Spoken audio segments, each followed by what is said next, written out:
1절에서 9절입니다.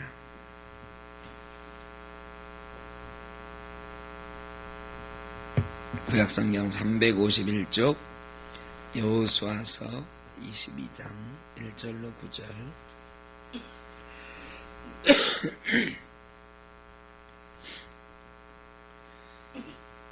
교독하겠습니다. 그때 여호수아가 르우벤 사람과 갓 사람과 므낫세 반지파를 불러서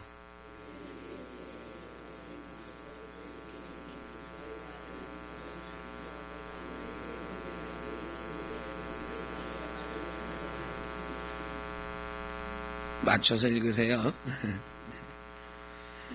오늘까지 날이 오래도록 너희가 너희 형제를 떠나지 아니하고 오직 너희 하나님 여호와께서 명령하신 그 책임을 지키도다.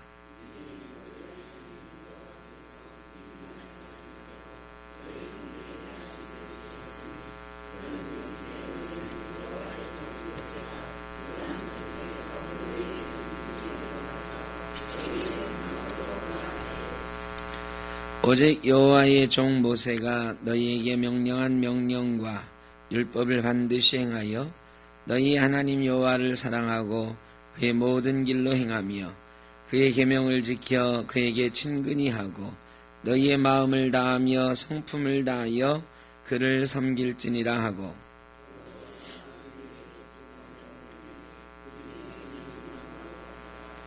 므낫세 반지파에게는 모세가 바산에서 기업을 주었고 그 남은 반지파에게는 여호수아가 요단 이쪽 서쪽에서 그들의 형제들과 함께 기업을 준지라. 여호수아가 그들을 그들의 장막으로 돌려보낼 때에 그들에게 축복하고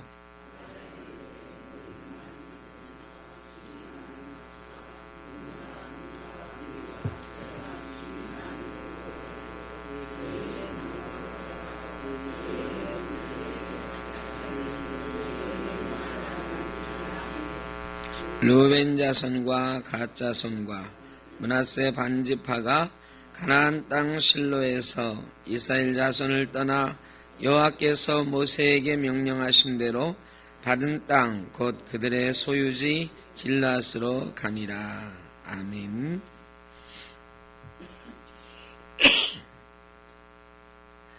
지금 시대에 여러분이 가장 원하는 것이 무엇입니까?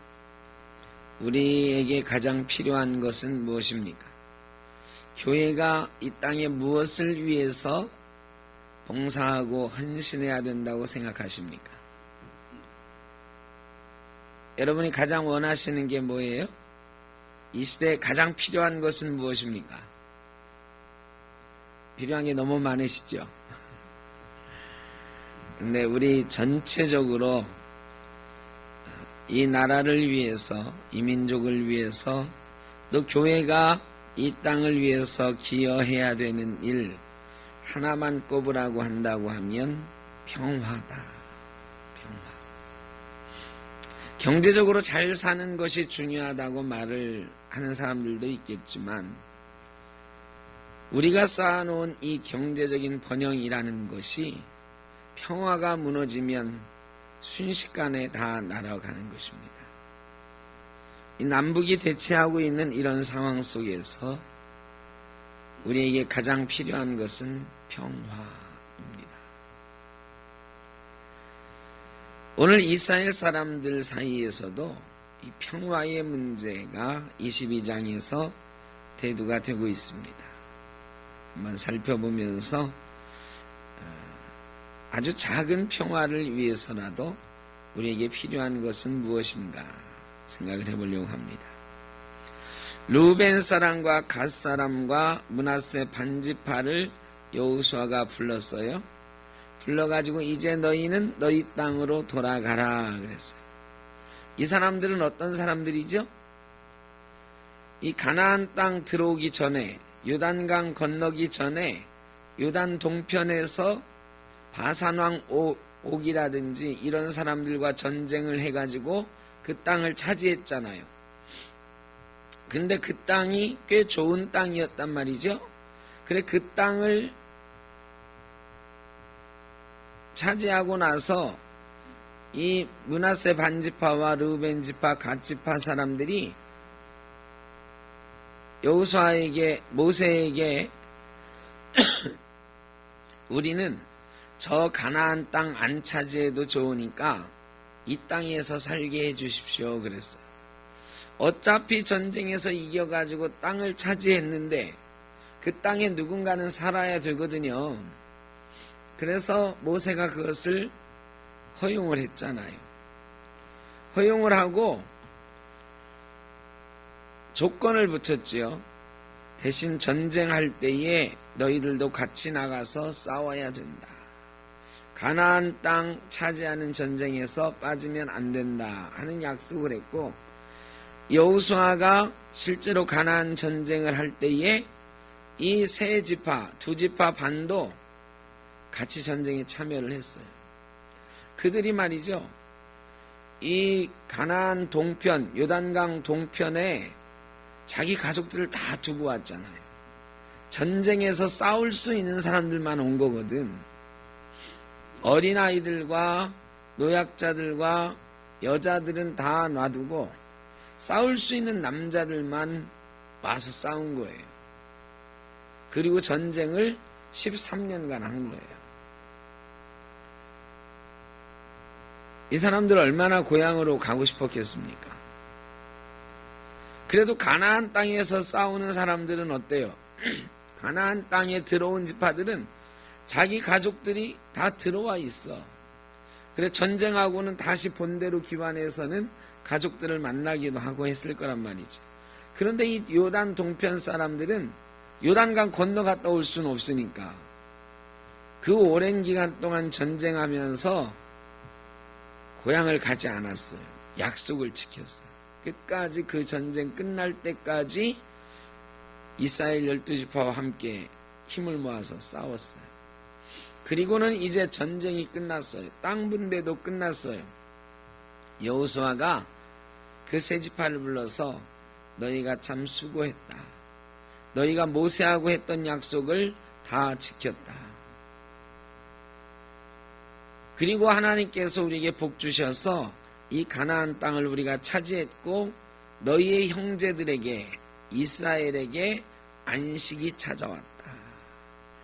지난주에 그랬잖아. 안식을 누리게 되었다고. 안식이 찾아왔으니 이제 너희는 너희의 고향, 너희의 땅으로 돌아가라. 그리고 돌아갈 때에 그냥 돌아가지 말고 어떻게 하라고요? 이 가나안 땅 다른 족속과 전쟁하면서 얻은 은금 보화들을 너희가 많이 가지고 가라. 가지고 가서 요단 동편에 너희를 기다리고 있는 너희 형제들과 나누라. 이렇게 해서 이스라엘이 둘로 이제 나뉘어서 자기 고향을 정하게 되는 거죠. 자기 땅을 정하게 되는 거죠. 이 두 지파 반이 이제 오랜만에 승전하고 나서 요단 동편으로 돌아가는 거예요. 돌아가는데 요단강 건너자마자 그들이 큰 단을 쌓았어요. 단을 얼마나 쌓았는지 모르겠어요. 이 번제단 비슷한 거 쌓은 거란 말이죠. 그 성막에 들어가다 보면 맨 그 마당에 큰 번제단이 있단 말이죠. 여기에 짐승들을 태워가지고 하나님께 제사 드리는 거예요. 그것과 비슷한 모양의 큰 단을 이 두 지파반이 요단강 건너자마자 크게 만들어 놓은 거예요. 요단강 건너편에서도 보일 만큼 큰 제단이다 그랬어요. 이거 엄청 큰 거예요. 그런데 이것 때문에 난리가 났습니다. 이제 요단강에서 환송했을 거 아니에요, 그죠? 환송하고 어떤 사람들은 자기 지파로 돌아가고 어떤 사람들은 요단강 가해가 자기 땅인 사람들도 있잖아요. 이제 두 지파만이 가는 것을 끝까지 보고 있었는데 그들이 돌아가지 않고 요단강가에서 뭔가 막 만들기 시작하는데 저게 뭐지 하고 봤더니 큰 제단을 쌓는 거예요. 이스라엘이 발칵 뒤집혔습니다. 아니 저놈들이 요단 동편으로 돌아가자마자 배신을 때리는구나. 뭐 만드는 줄 알았어요? 원래 제단은 하나밖에 없는 거예요.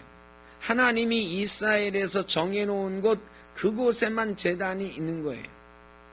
그런데 그들이 단을 쌓고 있거든요. 그러니까 야 저놈들이 하나님이 명령하신 이곳에 와서 제사를 안 드리고 지들은 따로 저곳에서 제사를 드리려고 하나보다. 이거는 곧 뭐였어요? 이건 하나님께 제사하는 게 아니고 뭘로 취급이 된 거예요? 우상에게 제사하는 걸로 취급이 된 거예요. 여러분, 하나님이 이곳에서 제사하라, 이곳에서 예배하라 하고 정해놓은 곳 이외에 다른 곳에서 제사하는 거는 그것이 하나님께 우리가 제사합니다 하는 명분을 내세운다 할지라도 우상에게 제사하는 것으로 취급을 했다. 하나님 명령을 어기고 제사하는 거니까.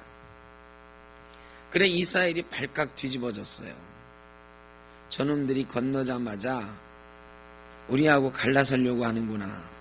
하나님을 섬기지 않고 지들 나름대로 하나님 명령대로 예배하지 않고 지들 나름대로 다른 우상에게 예배하는 단을 그것도 우리 보란 듯이 요단강 가에다가 저렇게 세워놓다니 저 나쁜 놈들. 이스라엘이 발칵 뒤집혀서요. 나머지 9개 반지파가 저놈들하고 전쟁합시다. 저놈들을 가서 때려 죽입시다 그러는 거예요. 왜?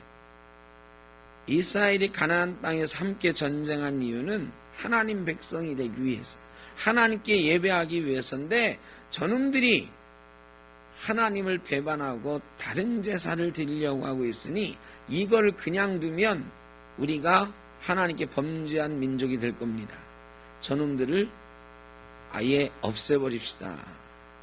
하나님께 제사하지 않는, 하나님께 예배하지 않는 우리 다른 지파 사람들은 차라리 어떤 게 낫다?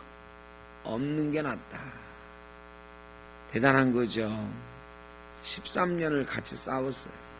애굽에서 같이 나와가지고 40년을 광야 생활을 했단 말이죠. 그 중에는 형제자매도 있을 거예요.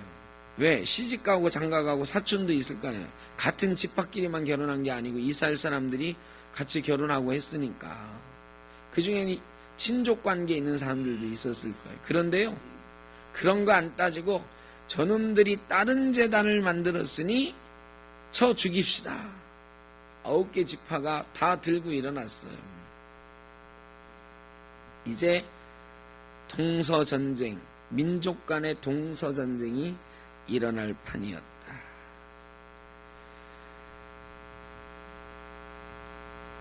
여호수아가 잠깐 기다려봐라. 어찌게 된 영문인지 저들에게 특사를 한번 보내보자. 그 뒤에 이제 우리가 안 읽은 말씀인데 그 뒤에 나와요. 특사를 보내보자. 특사를 보내보자. 그래서 대표들을 보낸다고요. 보내가지고 책망을 하는 거예요. 왜 너희가 이곳에 단을 쌓았느냐? 우상 숭배하기 위해서 죄를 쌓은 거 아니냐? 제단을 쌓은 거 아니냐? 이거 하나님께 큰 죄다. 어떤 죄냐? 부올의 죄악이다. 부올의 죄악이 뭐예요? 이 발람의 꾀에 빠져가지고 부올이라고 하는 것에서 모압 여인들과 이스라엘 사람들이 음란한 행위를 한 것, 이 이방인들과 음란한 행위를 한다는 건 곧 이방신을 섬긴다는 얘기예요. 그래서 하나님께서 진노하셔가지고 이스라엘 사람들을 막 죽이신 곳, 그곳이잖아요. 비드하스가 창으로 모압 여인과 간음하는 자기 이스라엘의 젊은 지도자를 찔러 죽였던 곳. 그런 음란한 행위와 같은 우상숭배 행위를 너희가 지금 하려고 하는 것 아니냐. 두 번째는 아간의 죄와 같다 그랬어요. 아간은 뭐예요? 아이성 싸움 하기 전에 여리고성에서 얻은 재물 중에서 자기네 장막에 재물을 숨겨놨던 사람. 그것으로 인해서 아이성 싸움에서 이스라엘이 졌잖아요. 너희가 지금 아간처럼 우리 민족을 패배의 나락으로, 멸망의 나락으로 빠뜨리고 있다. 막 책망했어요. 그랬더니 이 동쪽 2개 반지파가 가만히 듣고 있어요. 가만히 듣고 있더니 변명을 할 수 있잖아요. 근데 변명을 하지 않는 거예요. 변명을 하지 않고 하나님 앞에 기도하는 거예요. 사람들은 지금 우리를 책망하기 위해서 왔는데 그 사람들에게 변명하고 대답하는 대신 무릎 꿇고 하나님께 기도하는 거예요. 뭐라고 기도하느냐? 하나님, 우리가 정말로 우상을 숭배하기 위해서, 하나님을 멀리하기 위해서 이 제단을 쌓은 것이라면 지금 당장 우리를 멸망시켜 주시고, 이렇게 기도하는 거예요. 이스라엘 특사들이 보니까요, 이 2지파반이 자기들 말에는 대꾸도 안 하고 하나님께 기도하는데 큰 소리로 들으라고 하는 거죠. 하나님, 하늘의 하나님, 우리가 정말로 이 사람들이 말하는 것처럼 하나님을 배반하는 죄를 지은 거라면 우리에게 당장 벼락을 치시든지 불을 내리셔서 우리를 멸망하게 해주십시오. 이 대표들이 보니까, 하나님께 그렇게 기도하는 걸 보니까 이 사람들이 하나님을 배반한 건 아닌 것 같단 말이죠. 그래가지고 설명을 좀 해봐라. 그랬더니 이 사람들이 그래요. 이제부터는 우리가 이곳에서 따로 떨어져 살게 되지 않느냐. 저쪽 가나안 땅은 약속의 땅이지만 원래 약속의 땅은 요단 동편 땅은 아니에요. 요단 서쪽에 있는 이 가나안 땅만 약속의 땅이거든요. 그 약속의 땅에 우리는 들어가지 않았고 이곳이 좋아서 이곳을 선택했는데 우리에게 염려가 있다. 뭐냐? 지금은 같이 싸우고 혈맹으로 이렇게 우리가 형제로 뭉쳐 있지만 수십 년 지난 다음에 너희 후손들이 우리 후손을 보고 저놈들은 약속의 땅에 들어오지도 않은 놈들이야. 지들 좋은 대로 그냥 사는 놈들이야. 이렇게 말하고 우리를 이스라엘 족속이라고 인정 안 해주면 어떻게 하느냐. 우리를 약속의 땅에 살지 않는다고 해서 우리를 다른 사람 취급하듯이 해버리면 어떻게 하느냐. 우리는 그게 걱정이 되었다. 그래서 우리도 하나님을 섬기는 사람이라는 의미에서 너희도 너희도 볼 수 있도록 이 요단강가에 큰 제단을 만든 거다. 이 제단을 보면서 너희가 기억을 해달라는 거다. 우리도 하나님을 섬기는 사람들이다. 너희와 똑같이 여호와의 제단에 예배하는 사람들이다. 우리가 여기서 절대로 번제를 드리거나 제사를 드리진 않겠다. 번제 드릴 일이 있으면 우리도 가나안 땅에 들어가서 제사하겠다. 그러나 이 상징물은 우리도 하나님을 섬기는 백성이라는 거, 이스라엘의 12지파 중에 하나라는 것을 너희가 잊지 말아달라는 뜻으로 이거 세운 거다. 그래서 오해가 풀렸어요. 이스라엘의 공동체가 하나가 되고 하나님 안에서 다시 연합하게 되었습니다. 여러분, 동쪽에 제단을 쌓은 것만 보고 어떻게 했어요? 저놈들이 하나님을 배신했다. 일단 정죄했어요. 규정을 했어요. 그 다음에 우리가 싸우러 가자. 저놈들을 다 죽여버리자 했습니다. 여러분, 이게 평화를 깨뜨리는 원인이에요. 우리 교회 내에서도 가정 내에서도 우리가 살아가는 어떤 공동체에서든지 늘 이런 일이 생겨요. 누가 어떤 일을 하잖아요. 어떤 일 하면 그 일을 보고 그 사람한테 물어보지도 않고 따지지도 않고 뭐 먼저 해요? 정죄를 먼저 해요. 그런 일이 우리 가운데 너무너무 많아요. 그 사람의 행동을 내 나름대로 판단해. 근데 그 사람의 행동은요, 그 사람 마음속에 어떤 뜻이 있는 거거든. 그런데 묻지도 않고 따지지도 않고 내 마음에 안 들면 정죄해. 그리고 공격해요. 전쟁도 불사하자. 저놈들 우리 이스라엘 지파에서, 우리 이스라엘 공동체에서 없어도 좋다. 이런 식으로 대드는 사람이 있어요. 싸움 먼저 하자. 그 싸움의 원인은 자기가 생각하면 정당해. 저건 하나님 원하시는 일이 절대 아닌데, 저건 하나님께 죄 짓는 일인데 내가 정죄했거든. 나는 하나님 편이고 저놈은 하나님 반대편에 서 있으니까 공격해도 상관이 없어요. 막 물어뜯어요. 같이 예수 믿는 사람들끼리 그래서 싸움이 일어나. 그런데 한 번 물어뜯고 나면 그 상처가 없어지질 않아요. 이번 평창올림픽이 참 감동적인 게 많이 있었어요. 어제 아리랑 노래하면서 스케이팅 하는 거 보셨나요?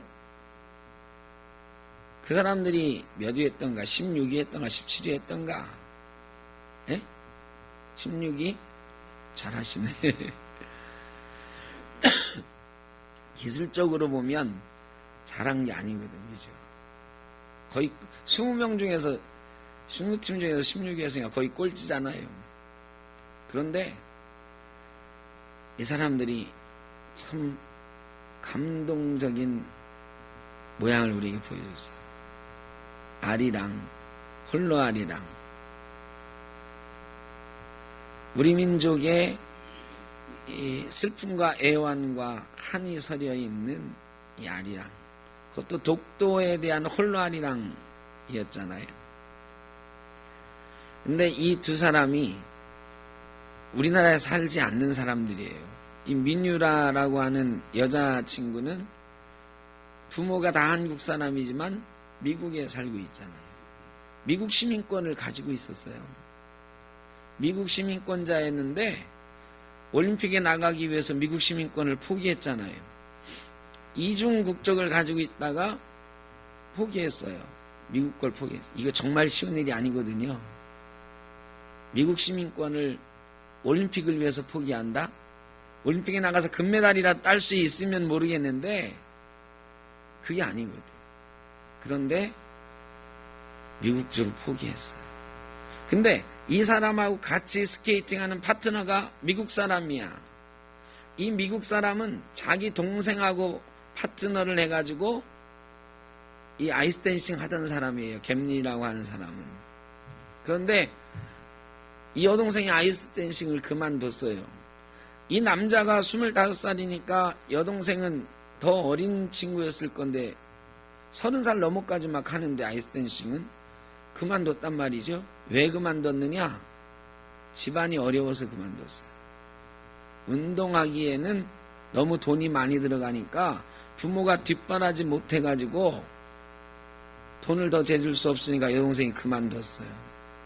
근데 이 남자는 아이스 댄싱을 포기할 수가 없었어요. 그래서 새로운 파트너를 찾았는데 그게 민유라라는 우리 한국 재미교포였어요.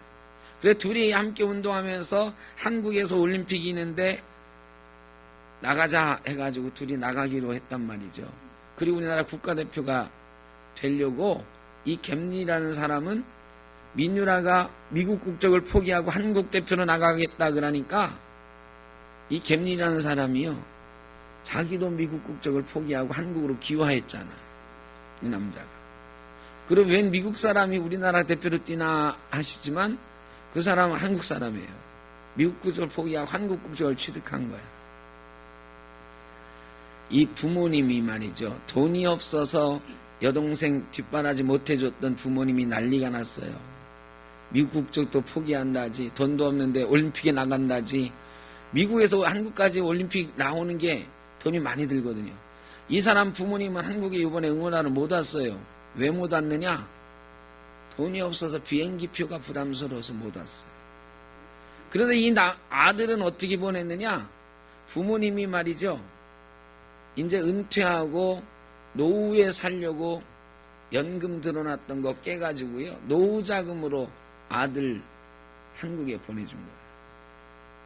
그래가지고 올림픽에 나간 거예요.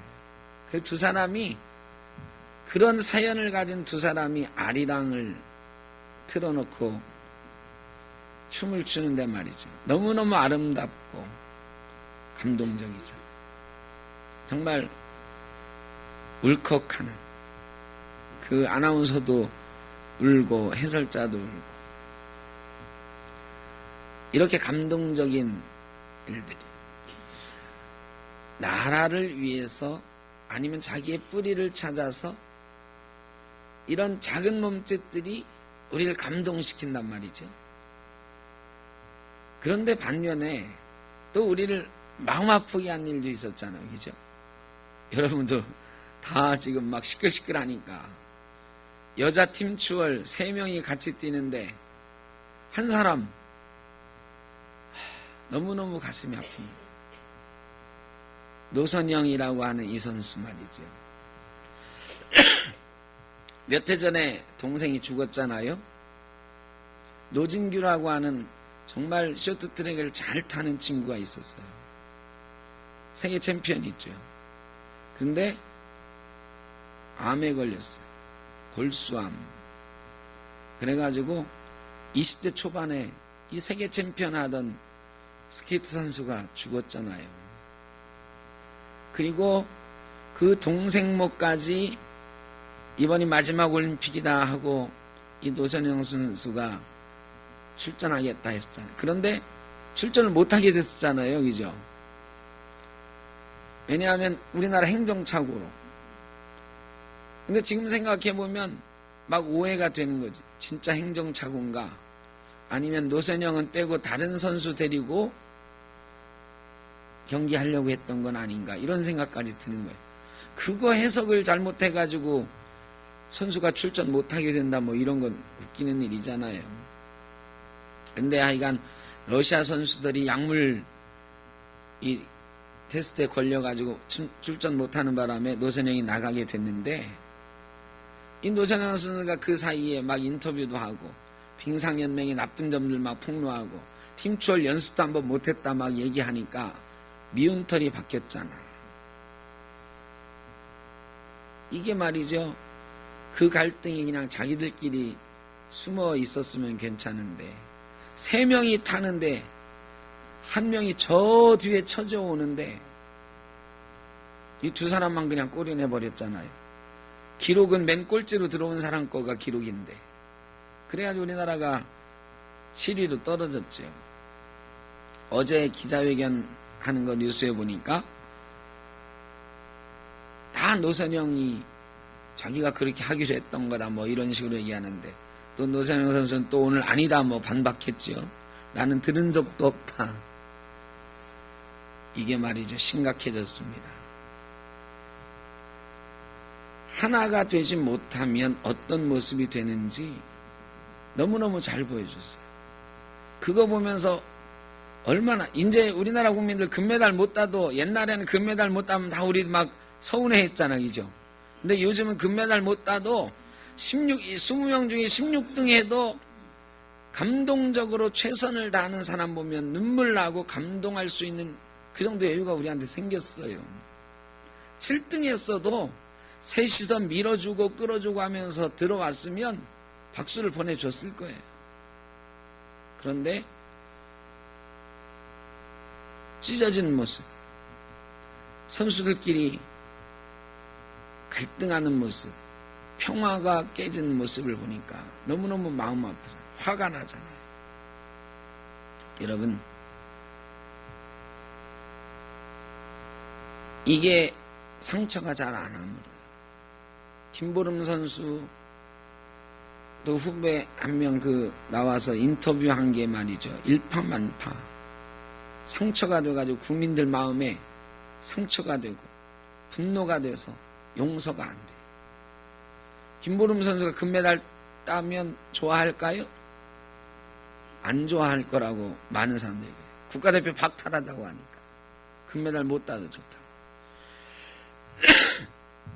여러분, 찢어지게 만드는 상처, 이런 것들은요 정말 마음 아픈 거예요. 치유가 잘 안 돼요. 누군가 어떤 행동을 했어요. 그 행동에 대해서 정죄하고 말을 뱉어버리면 상처가 아물질 않아. 정말 어렵습니다. 그래서 말에 실수가 없는 사람이면 온전한 사람이다. 야고보서에 그랬어요. 교회에서 평화를 유지하는 것, 가정에서 평화를 유지하는 것 정말 어려운 일이에요. 너무너무 어려워. 왜? 입 때문에. 입이 문제야. 항상 입이 빨라요. 우리는 말이 빨라. 어떤 행동을 보고 그냥 바로 정죄해버리는 거예요. 저도 물론 그런 실수를 가끔 합니다. 그러니까 우리가 다 그런 실수 속에 살아가고 있어요. 그래서 우리는 또 조심하고 또 조심해야 돼. 누군가를 내가 지금 정죄하고 있는 것 아닌가. 그래 예수님이 그러셨어요. 내 눈에 들보는 보지 못하면서 남의 눈에 티는 본다고. 왜 남의 눈에 티는 그렇게 잘 보이나 몰라. 내 눈에 들보는 안 보이는데. 나도 똑같은 행동을 하고 잘못된 행동을 해요. 근데 내 잘못은 생각을 안 하게 되더라고요. 그리고 다른 사람의 작은 행동들이 눈에 약 거슬리는 거야.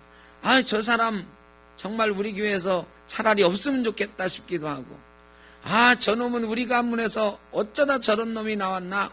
저놈은 차라리 태어나지 말았으면 좋았을 걸 싶기도 할 때가 있어. 그래 막 뱉어내는 거죠. 그런 가시돋친 말, 독이 서린 말들을 가정에서도 형제자매끼리 막 뱉어요. 가정이 깨지고요. 형제자매가 평생 안 보고 사는 사람들도 꽤 많이 있어요.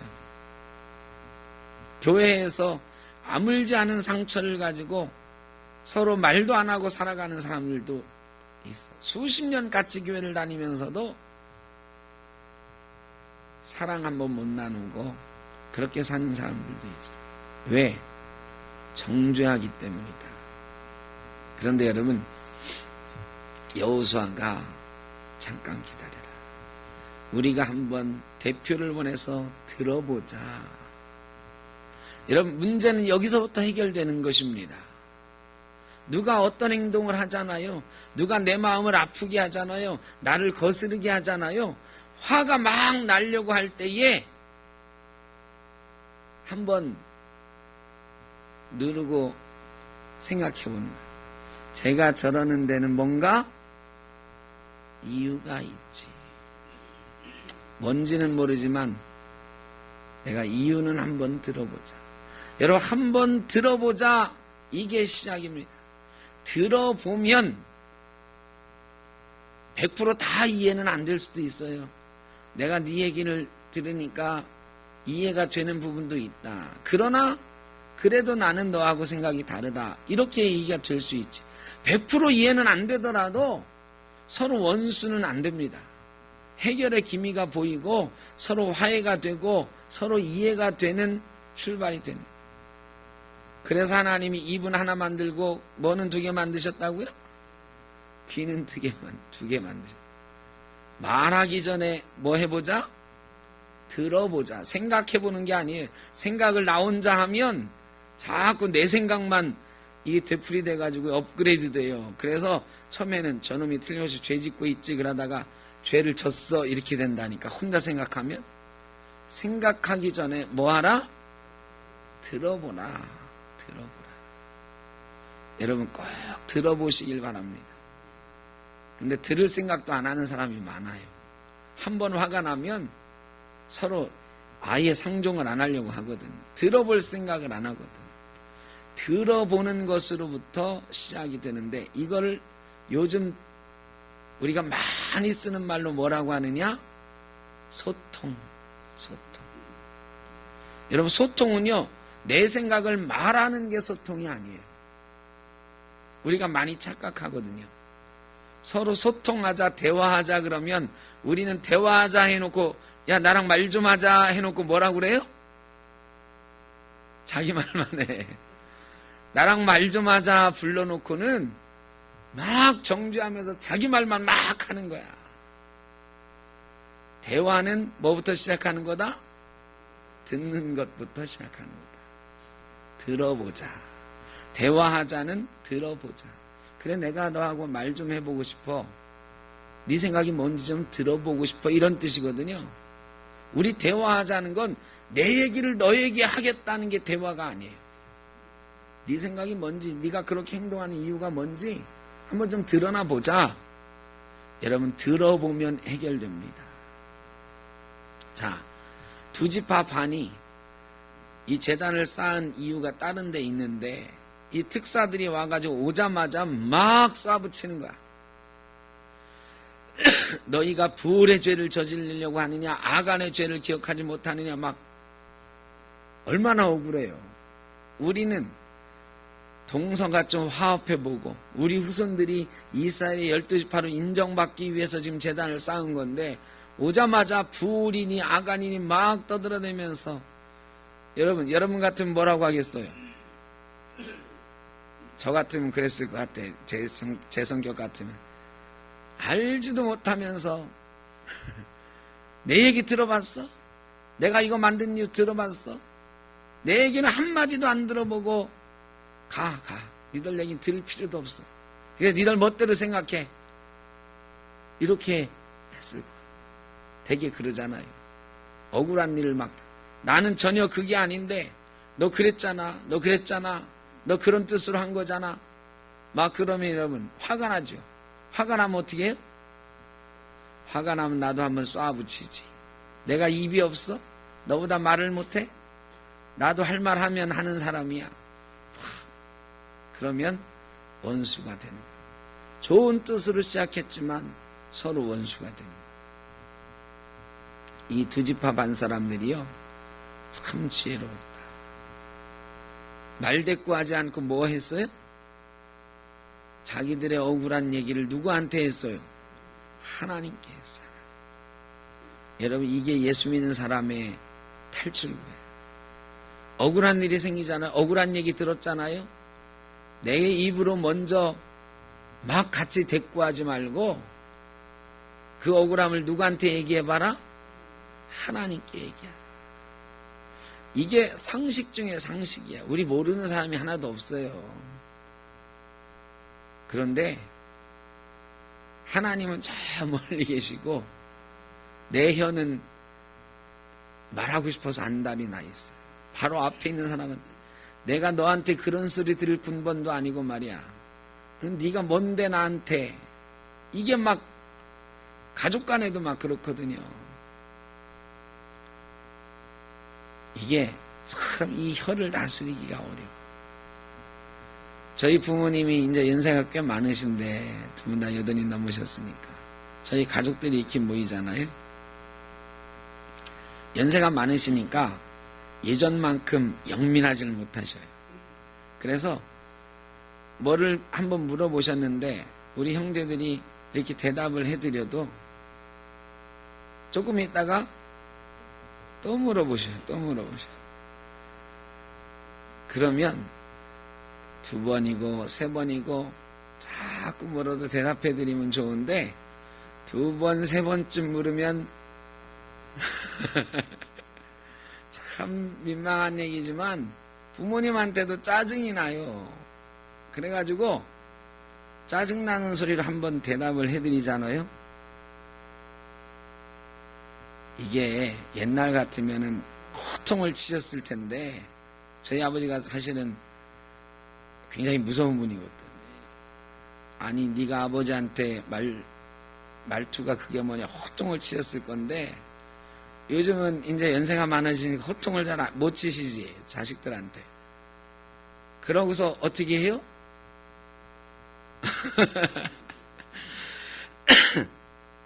네, 삐진다고까지 말하면 하여간 조금 죄송하고 섭섭함을 마음에 품고 계십니다. 섭섭함. 이게 부모 자식 간에도 그래요. 부모 자식 간에도 섭섭함을 느끼게 하는 게 이 말대꾸 하는 거예요. 참 어렵거든요. 그런데 부모 자식도 그런데 예수를 몇십 년 같이 믿었다고 에이 쟤는 내가 그래도 안 섭섭해. 아니에요. 섭섭합니다. 겉으로 표현을 안 해서 그렇지요. 섭섭한 거. 그리고 그 상처가 마음에 남아 있어요. 여러분 이걸 잊어버리면 안 돼요. 우리 샘터교회 구로동교에서 나와가지고 샘터교회 같이 해가지고 여기까지 왔는데 아니 더한 일을 같이 했어도 말의 섭섭함을 피해갈 수가 없습니다. 섭섭한 건 섭섭한 거예요. 그리고 그 섭섭함이 조금 나가면 싸움이 되고요. 나 교회 안 올래요가 되는 거지. 여러분 이거를 잊어버리면 안 돼요. 소통이 안 되니까 평화가 깨져요. 평화가 깨지면 비극적인 일이 생겨요. 우리 남북 문제도 결국은 그런 거 아닙니까? 소통이 안 되잖아, 소통이. 조금이라도 소통이 되는 게 있으면, 말이 통하는 게 좀 있으면 이게 될 텐데 말이 안 통하잖아요. 어쨌든 뭐 나라 문제까지는 안 가더라도 이 시대에 우리에게 트렌드는 소통이고, 소통이 목표는 뭐냐? 평화다. 화목이 중요합니다. 여러분 우리 샘터교회가요 그저 행복한 교회가 되면 좋겠는데, 행복한 교회는 뭘 가지고 되는 거냐? 화목하면 행복한 교회가 되는 것입니다. 교회들 보세요. 목사가 설교를 잘하는 교회면 행복한가요? 그럴 것 같은데 천만의 말씀. 형제들끼리 화목하면 행복한 것입니다. 가정도 마찬가지잖아요. 돈이 산더미처럼 많으면 행복할까요? 아니요. 형제들이 모였을 때 화목하고 웃음꽃이 피면 행복한 것입니다. 그러려면 소통해야 돼요. 소통해서 오해를 풀 수 있으면 행복 시작되는 줄로 믿습니다. 어느 학교에서 새 학기가 시작이 됐어요.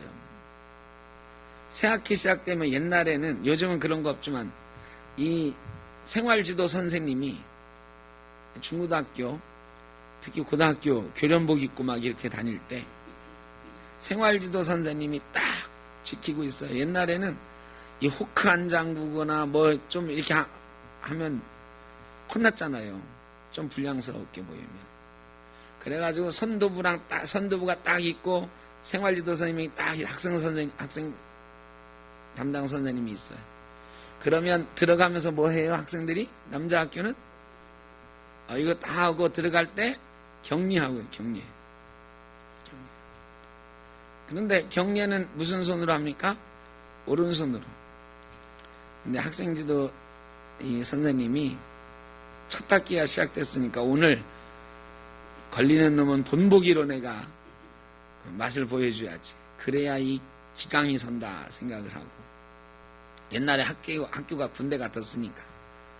근데 어떤 학생이 오더니요, 경례를 딱 하는 거야. 그런데 왼손으로 경례를 하는 거야, 왼손. 아니 저놈이 장난치나. 다짜고짜 그 학생 너 일로 와봐 하더니 뺨을 한 대 빡 쳤어. 죄송합니다. 욕을 섞어서 좀 하면, 야 이 새끼야 너 장난해? 하면서 빡 뺨따구를 한 대 쳤네. 옛날에는 이런 것도 꽤 있었잖아요. 요즘은 선생님들이 그러면 큰일 나지. 근데 몇십 년 전에 이 교련복 입고 다니는 고등학교에 군사훈련하고 할 때는 그런 게 가능했거든요. 근데요, 잠시 후에 그 학생이 왼손으로 격리한 이유가 밝혀졌어요. 가만히 보니까 그 학생은 오른손이 없어. 교복만 너플너플하는 거야. 그런데 선생님이 한 대 때렸잖아. 그 아이도 그렇고 선생님도 그렇고 얼마나 당황스러웠을까, 충격이었을까. 또 어떤 때는 이런 일이 있었대요. 지하철에서 말이죠. 어떤 아이가 막 뛰어다니는, 막 소리치고 막 다른 손님들 귀찮게. 근데 아버지가 있는데요, 아빠가 있는데 이런 아이는 아빠가 어떻게 해야 돼요? 좀 잡고 있든지 그만하라고 야단을 치든지 해야 되잖아. 근데 이 아빠가 그냥 내버려두고 그냥 쳐다만 보고 있는 거야. 옆에 앉아있던 어른 한 분이, 아, 이보시오, 당신애가 저렇게 막 뛰어다니고 저렇게 사람들 귀찮게 그러면 뭐라고 한마디쯤 해야지, 부모가 돼가지고 그게 뭐냐, 야단을 쳤어요. 전철에 있던 사람들이 다 그 아빠를 쳐다보면서, 그러게 말이야, 왜 저래, 이런 눈초리로 쳐다보고 있었어. 그 아빠가 힘없는 소리로, 죄송합니다, 사실은 제가 지금 제 아내를 화장하고 오는 그런 상황이라 미처 저희 아이를 돌보지 못했습니다. 죄송합니다. 지하철 안이 숙연해졌어요. 여러분, 상황은요, 우리가 아는 것과 완전히 다른 상황일 수 있어요. 누군가 어떤 행동을 하는 데에는 내가 알지 못하는 특별한 이유가 있을 수 있다. 누구나 마찬가지. 제가 하는 일이 다 그렇지 뭐. 아니에요. 누군가 하는 일에는 특별한 이유가 있어요. 그 사람만의 사정이 있어요. 그래서 그것을 들어보자 하면 평화가 되고요, 충격도 없고 민망함도 없어요. 그런데 말 먼저 뱉어놓고 나면, 그 사람 상황을 알고 나면, 아유, 이놈의 주둥이가 문제야, 주둥이가. 왜 내가 조금만 참지? 그걸, 이런 경우 많이 있죠, 여러분. 여러분, 이 주둥이 때려본 적 없어요, 그래? 주둥이 때리지 마시고 귀를 활짝 열고, 그래, 한번 들어보자 하시길 바랍니다. 들어보자 하면 화목할 수 있습니다. 평화가 생깁니다. 오늘 이스라엘의 2지파 반과 나머지 9개 반지파 사이에 평화는 그렇게 이루어졌습니다. 들어보자 했더니 서로의 상황을 이해하게 됐고, 공동체가 깨지지 않고 평화롭게 완성되어 간 줄로 믿습니다. 우리 샘터교회에도, 여러분의 모든 가정에도 그런 평화가 있기를, 우리 민족에도 이 나라에도 평화가 있기를 간절히 바랍니다. 기도하겠습니다. 사랑의 아버지 하나님, 우리 주님, 평화를 위해서 평강의 왕으로 이 땅에 오신 줄로 믿습니다. 우리가 예수 믿는 사람들입니다. 주 안에서 하나 된 형제 자매입니다. 그런데 우리 가운데도 평화가 깨질 때가 많이 있습니다. 우리 가정에서도 평화가 깨질 때가 많이 있습니다. 우리의 입 때문입니다. 우리의 들어보지 않는 마음 때문입니다. 먼저 들어보자, 소통해보자 하는 생각이 있게 하시고, 서로의 마음들을 이해해가며 오해를 풀며 하나 되어가는, 평화를 만들어가는 주의 백성들 되게 하여 주옵소서. 우리 샘터교회는 평화를 자랑하고 서로 화목한 것을 자랑하고 행복한 교회가 되어가게 하시고, 우리의 가정들도 형제 자매 간에, 부모 자녀 간에 평화가 있으며 화목이 있으며 늘 기쁨이 넘치는 가정들 다 되게 하여 주옵소서. 이 나라, 이 민족 위에도 전쟁의 위험이 사라지고 평화의 땅 되어지는 기쁨이 있도록 주님 역사하여 주옵소서. 아픔을 당한 이들, 병상에 있는 이들 찾아가 주시고, 그들 가운데에도 이겨냄으로 평화를 누리는 기쁨이 있게 하여 주옵소서. 이제는 우리 주 예수 그리스도의 크신 은혜와 아버지 하나님의 무한하신 사랑하심과 성령의 인도하심이 평화를 기대하며 평화를 소망하는 모든 주의 사랑하는 자녀들 머리머리 위에, 가정과 이 나라 이 민족 위에 사랑하는 우리 샘터교회 모든 권속들 가운데 영원토록 함께 하시기를 간절히 축원하옵나이다. 아멘.